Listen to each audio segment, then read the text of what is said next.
Es pacelšu savus acis uz kalniem. No turienes nāk mana palīdzība. Mana palīdzība nāk no Dieva. Tas Dievs mums atbildi mūsu jautājumam. Tu vari mainīt savu personību. Tu vari mainīt savu personību visvairāk atpazīstot, ka tu esi daļa no augstākas realitātes.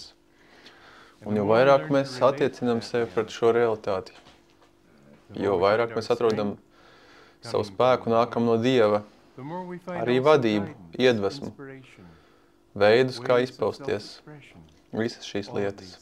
Mēs varam mainīt savu personību.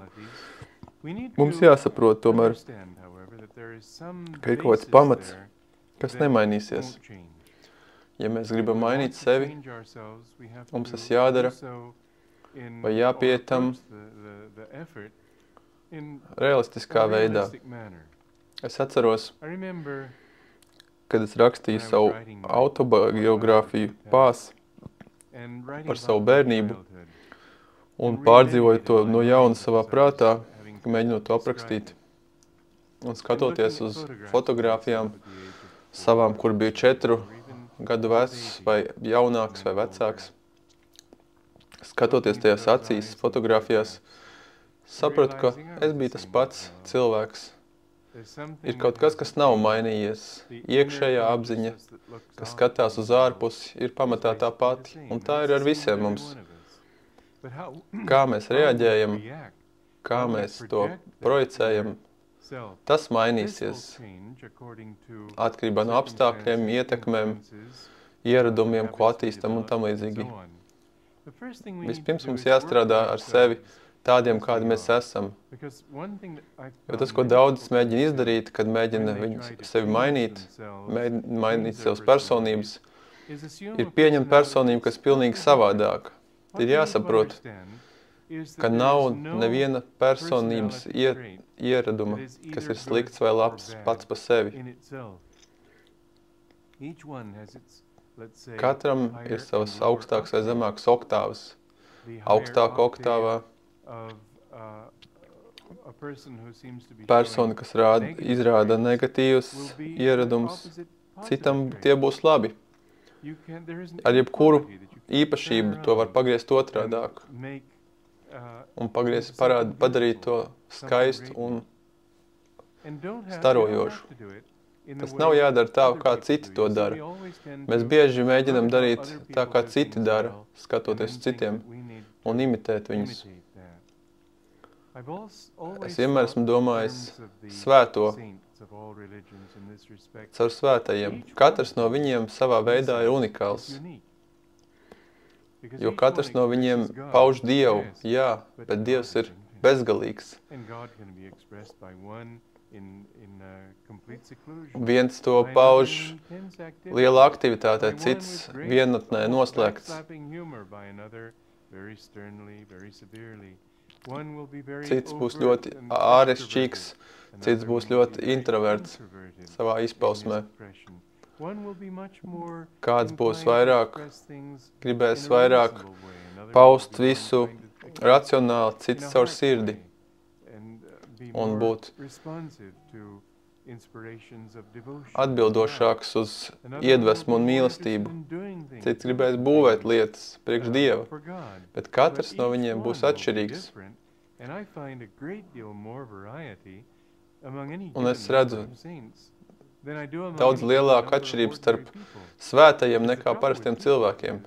Jo problēma cilvēkiem ir tas, ka viņi aizņemās savas personības viedokļus viens no otra.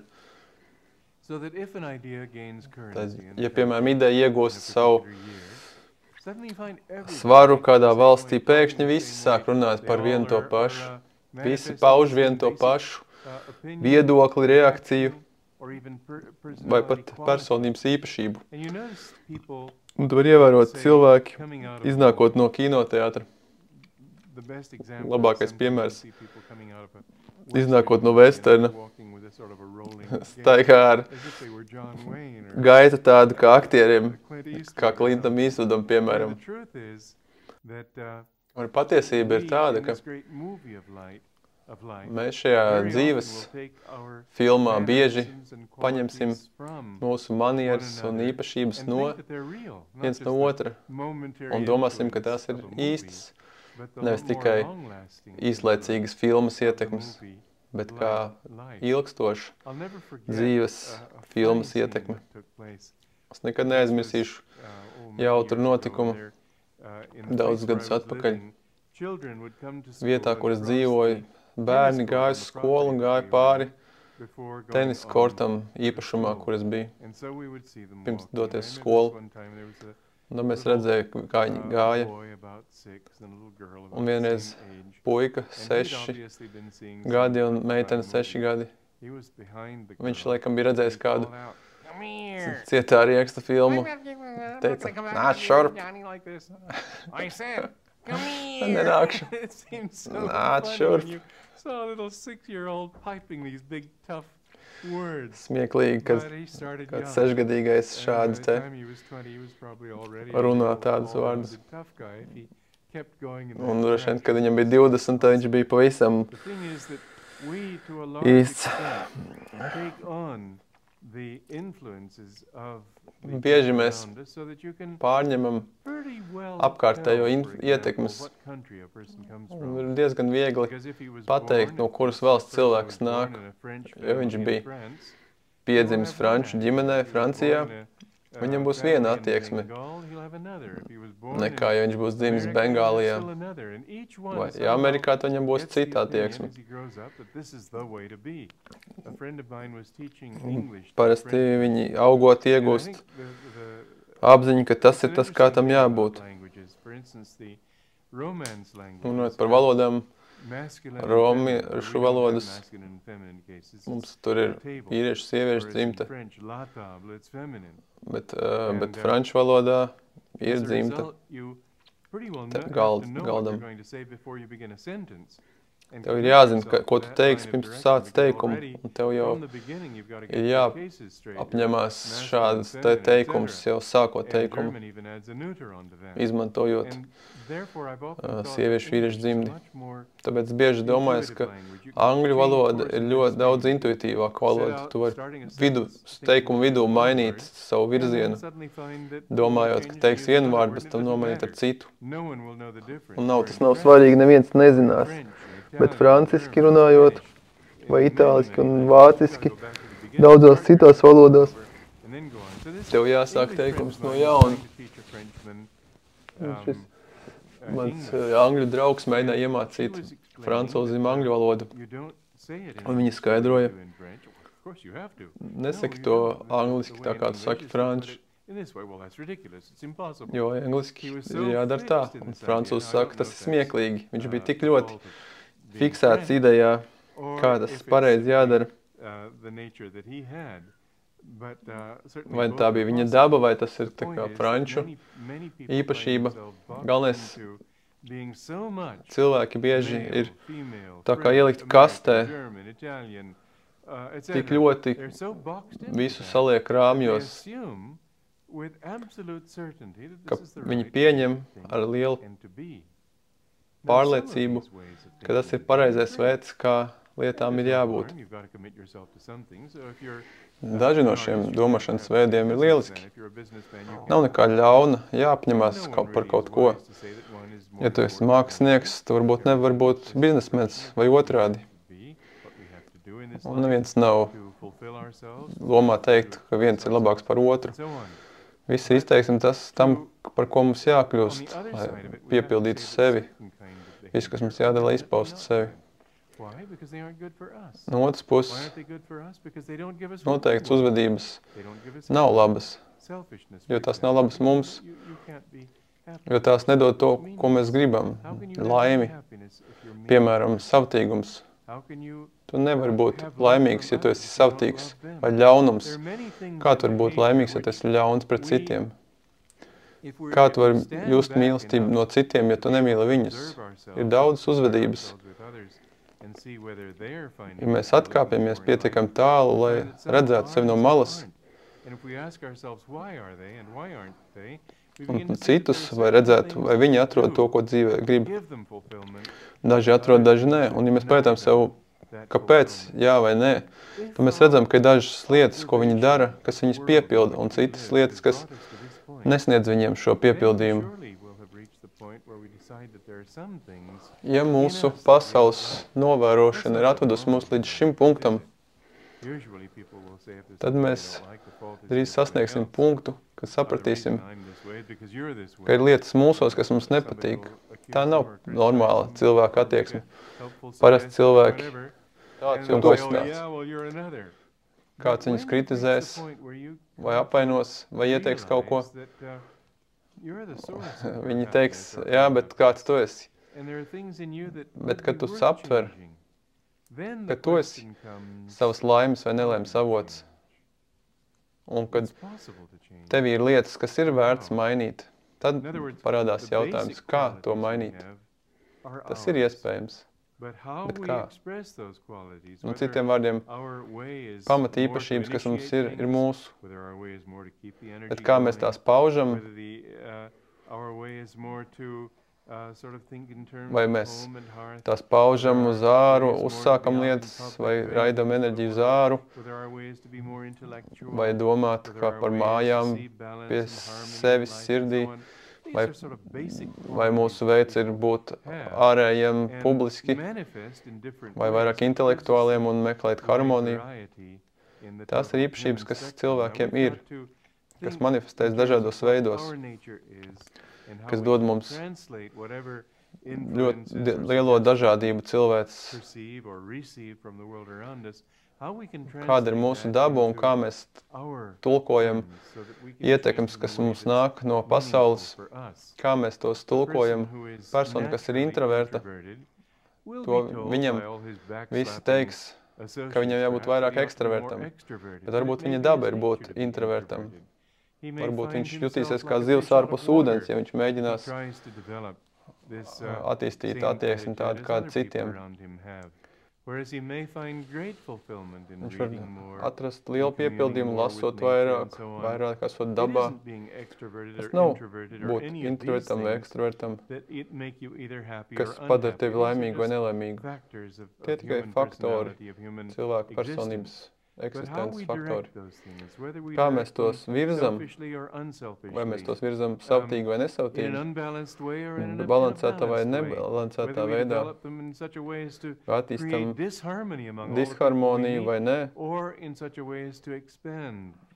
vai lai paplašinātu harmoniju, ko jūtam, un iekļaut citus, un padarīt citus vairāk harmoniskus. Šīs ir lietas, kas noteiks. Vai atradīsim laimi un prāta mieru, ko meklējam. Mēs varam mainīt mūsu personību uz labāku. Un tas ir atkarīgs no daudziem faktoriem. Pirmais, pats ieteikums dziesmā, ko ieteicu. Es pacelšu savus acis uz to kungu. Kad tu pacel savus acis, ekstāzē svētie paceļ savu skatienu uz augšu automātiski, jo šī ir ekstāzes atrašanās vieta, tas, kur koncentrēšanās velk mūs, kad koncentrējamies. Paceļot savu acis uz augšu, tas, kam būtu jānotiek, kad lūdzamies. Mēs skatāmies uz augšu, nevis tāpēc, ka Dievs ir augšā debesīs, bet tāpēc, ka paceļot apziņu šeit, pacels mūsu apziņu. Tā ir ļoti praktiska lieta. Visās reliģijās mēs esam dzirdējuši izteicienu, ka debesis ir augšā un elle lejā. Realitātē, fizikālajā realitātē, tas nav apstiprināms ticējums, jo tas, kas mums ir lejā, citiem ir augšā, citā pasaules daļā. Ar teleskopu mēs arī nekad nevarēsim redzēt eņģeļus, jo stiprāks teleskops, jo mazāk eņģeļu, jo tas parāda arvien vairāk un vairāk to, kāda fizikālā pasaule ir. Bet otra puse kad mūsu apziņa ceļas, mēs jūtamies debesšķīgāk, labāk, pacelošāk. Es jūtos labi vai slikti nomākts. Es jūtos kā lidotu, vai it kā būtu zemē. Reliģijā un dzejā šie simboli tiek izmantoti. Jo vairāk tu vari pacelt savu apziņu uz augšu, tāpēc es saku, koncentrējies šeit. Meditē katru dienu un mēģini pacelt savu prātu vienotībā ar Dievu, savu garu vienotībā ar Dievu. Es pacelšu savas acis uz kalniem, no turienes nāk mans spēks. Mans spēks nāk no Dieva. Ja saprotam, ka mūsu spēks un iedvesma, viss labais, un kas varbūt labs priekš mums, nāks no šī augstākā avota, tad mēs pacelsim savu apziņu. Tad atradīsim, ka mūsu apziņa mainās. Ja tu jūti pārāk pievilkts garstāvokļiem, greizsirdībai, dusmām, aizskaitinājumam, cinismam, visām negatīvajām īpašībām, kas tik ļoti plašs izplatīts šajā pasaulē. Ja tu vari savu prātu pacelt nedaudz virs šī līmeņa, tu atradīsi, ka tāds vairs neeksistē.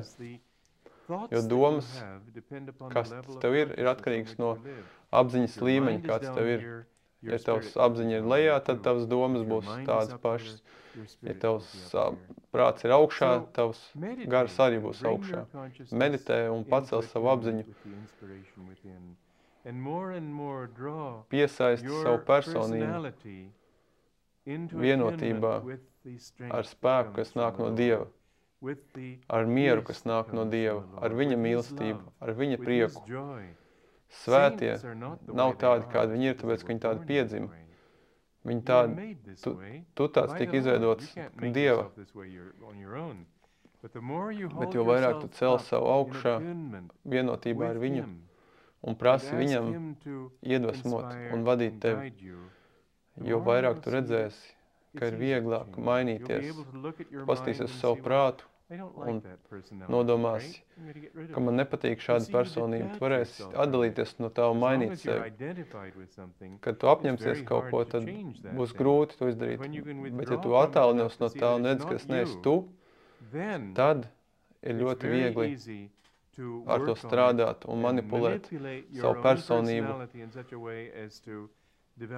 lai izveidotu labas īpašības. Vēl tu vari mainīt savu personību, veltīt savu enerģiju, kas ir pretējas lietām, kas tev nepatīk. Tu nevari vienkārši izprātot savu ceļu ārā no sliktām īpašībām.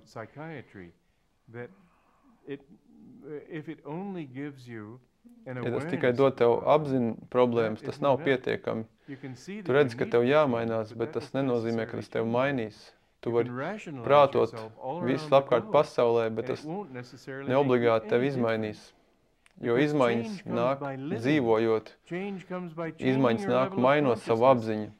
Tās nenāk vienkārši prātīgi sakot, jā, es saprotu. Ir patiesība, ka ir jāredz sevi, kāds tu esi, un nevajag radīt sev ilūziju par to, kāds tu esi. Bet ārpus tā ir jādara lietas, kas attīstīs tevi īpašības, kādas tu gribi. Tā vietā, lai, ja tu gribi būt vairāk dalīties, tad ej ārā pasauli un dari lietas, kas tevi padarīs vairāk devīgu. Negaidi, lai šīs īpašības parādās paši no sevis, tikai tāpēc, ka tu analizēji sevi. Neesi klubkrēsla pielūdzējs vai filozofs, bet ej ārā pasaulē un dari lietas, kas tev dos koncentrēšanos, gribas spēku, apziņas paplašināšanu un citu iekļaušanu savā mīlestībā un tā tālāk. Tu vari mainīt savu personību, ja tu pacelsi savu apziņu un darīsi to praktiskā veidā, paplašinot un paužot sevi uz ārpusi. Bet pienāks diena, ir jāpienāk dienai agrāk vai vēlāk, jo tu esi Dieva bērns, ka tu vairs pat sevi neatpazīsi, kāds tu biji agrāk. Tik pārliecināts tu esi, ka tu esi tas, kas tāds esi. Tu neesi tas, tu esi Dieva bērns.